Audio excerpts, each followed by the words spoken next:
Hey everybody, welcome back. Today we've got another vintage speaker to take a look at, the JBL L56 model.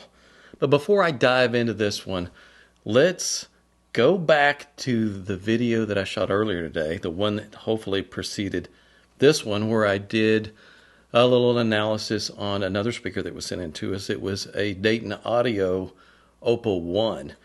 And for reasons that I go into in the video, it just didn't make any sense to upgrade that speaker. And unfortunately, this vintage JBL kind of falls into that same category.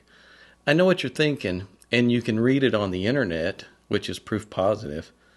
Danny thinks he can upgrade anything, and I do, but sometimes it just doesn't make any sense to do an upgrade on something. And yes, anything can be upgraded. Everything can be upgraded. Every speaker company out there comes out with new models every few years, and they're always a little better and more improved than the years before. That's just progress. I mean, good grief, I've been car shopping with my wife recently, and there isn't a car manufacturer up there that doesn't offer upgrade options for every model that they have. You got to start with the base model, and then the S series and the ES and the SE and the LS and the LSX and the whatever model they've got.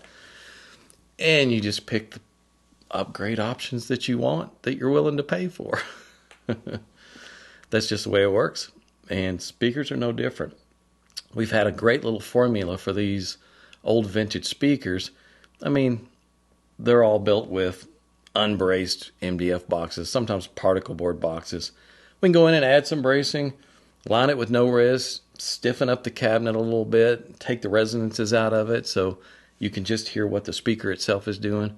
Go in and balance out the frequency response, correct some of the stored energy and ringing in the drivers, upgrade the parts quality to high quality parts.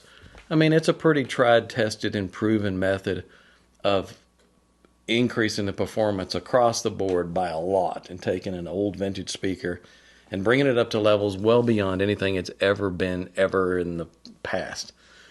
And I could do that with this speaker too. There are things I could go in and I could make it better than it ever was.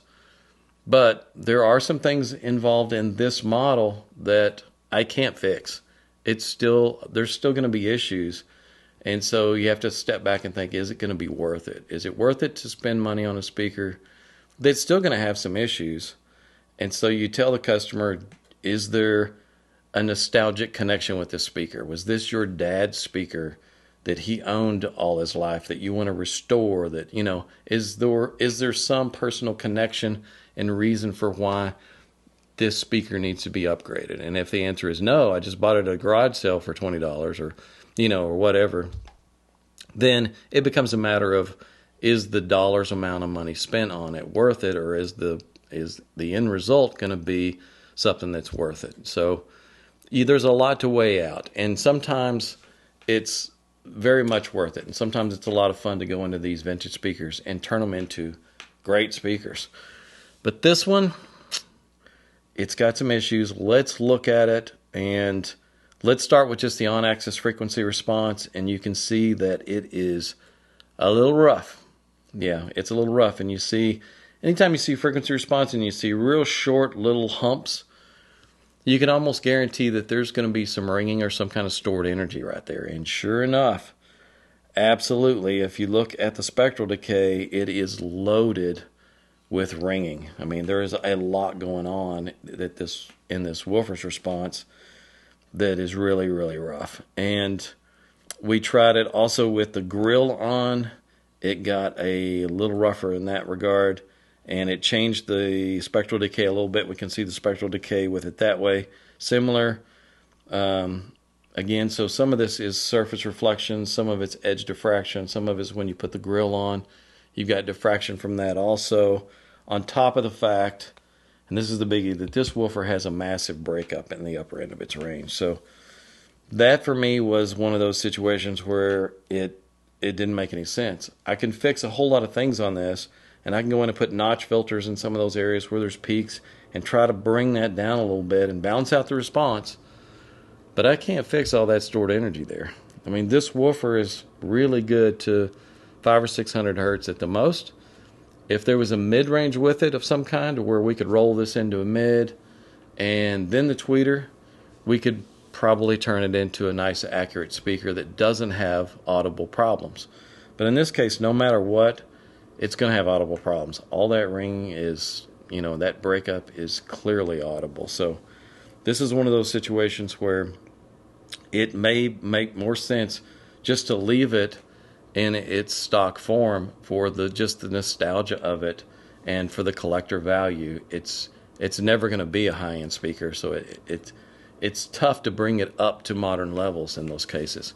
You could spend less money building some of our kits that are going to just blow right past this thing in performance in every area.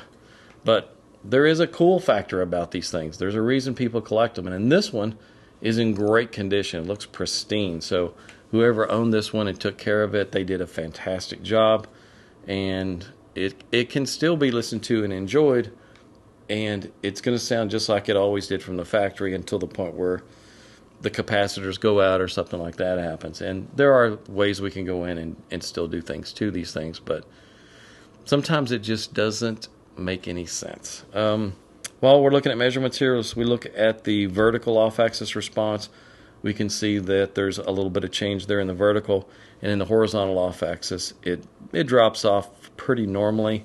Nothing crazy going on there, but the on-axis frequency response is just so out of whack. It overrides everything. So this is one of those that is it's a big pass.